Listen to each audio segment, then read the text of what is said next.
Then Jacob was left alone, and a man wrestled with him until daybreak. When he saw that he had not prevailed against him, he touched the socket of his thigh, and so the socket of Jacob's thigh was dislocated while he was wrestling with him. And then he said to him, "Let me go, for the dawn is breaking." But he said, "I won't let you go until you bless me." And so he said to him, "What is your name?" And he said, "Jacob." He said, "Your name shall no longer be Jacob, but Israel, for you have strived with God and with men and have prevailed."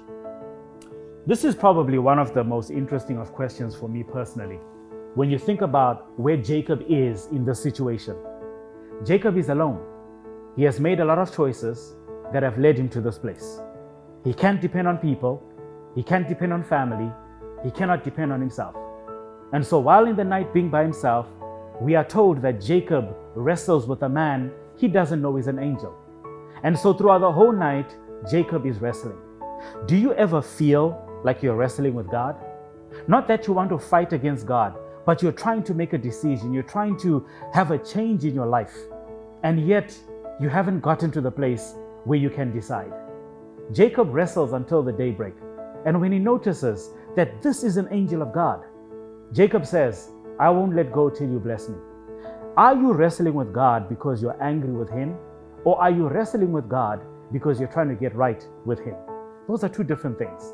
Jacob had been a liar and a thief for a very long time, but now he wanted to change. And so God asks Jacob a question: "What is your name?" Again, God knows your name. God knows where you are. God knows where you're coming from. But the question is, what does your name represent? For Jacob, it was deceiver, it was liar, it was supplanter. Jacob asked for a blessing, and the greatest blessing God gave him was a change of name. From Jacob, the liar, he became Israel, the overcomer. What is your name today? What does your character represent? What are the struggles you have that make you wrestle with God?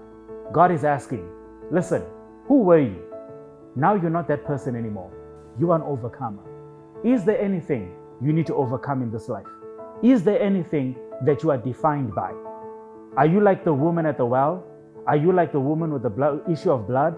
Are you like Doubting Thomas, where people add a negative to your name? Or are you an overcomer?